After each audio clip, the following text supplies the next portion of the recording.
So tell us how Assad constructs and the nature of this regime.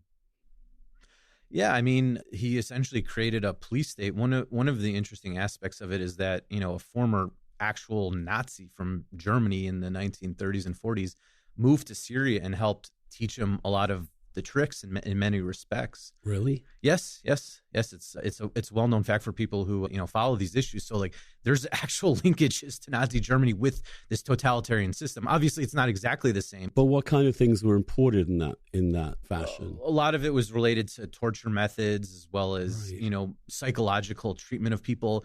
At certain points, they also conducted experiments on prisoners as well by like injecting them with, certain chemicals or something. Like I don't know the specifics of it, but I know Syrians personally, like who their father was killed and essentially got cancer in the early 30s because they got experimented on essentially. So it's really rough stuff, especially when you start talking to Syrians and like you're like, maybe this is exaggerated, but you like literally hear these stories from everybody that's Syrian. Every family has a story related to torture, family member being killed, just horrific stuff going back 50 years And now. was this sort of random that they picked people up just to terrorize in general? Did they pick up innocents as well as people they suspected of being in revolt?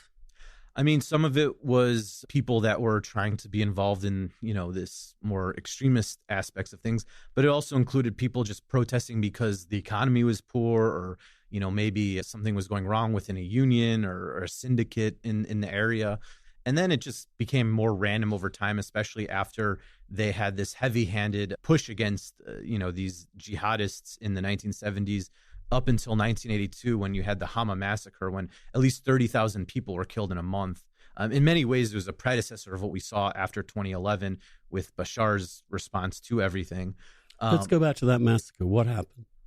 So essentially, it was the last stand of, the group that Marwan Hadid essentially created called the Fighting Vanguard. And there had been, assassinations against the military and security forces and them also trying to, even take over territory in Syria from the regime. Of course, they were never able to do this. And during the time, there wasn't great information coming on from the outside because it's not like today where you literally can get anything from anywhere, more or less. Maybe not North Korea, but, as we've seen from Syria, even under Assad's rule the last, 10, 15 years, we get a lot of information. But, to think back in the 70s and 80s, a lot of it was covered up in many respects. And also the Soviet Union was a key, patron for the regime or whatever.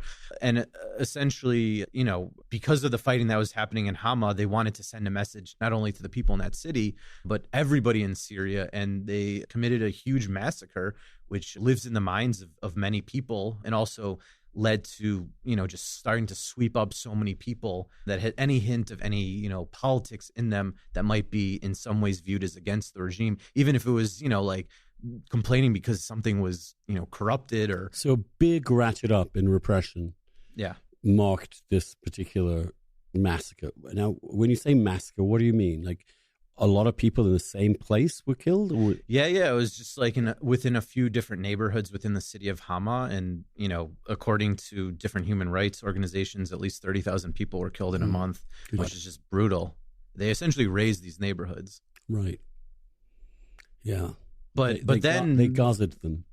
In some ways, yeah. But also those that were survived in some ways, because this was the 80s, many of them then went to Afghanistan during the anti-Soviet jihad. And because they had this experience fighting the regime, there were a lot of Syrians that helped with the military training camps in Afghanistan that led to all the Arabs that were there, which obviously eventually led to the creation of Al-Qaeda. So you see that there's like these linkages that most people don't think about and realize. Most people look at sort of the linkages between like Egypt and what happened later because there's a greater understanding and history of it because, most people in the English the Saudis. Yeah. And in the English speaking world, focused on, the Muslim Brotherhood as well as like the Salafism within Saudi Arabia and the like. But there's this whole, trend within Syria that was an important part of sort of, creating this, the history and through line of this movement.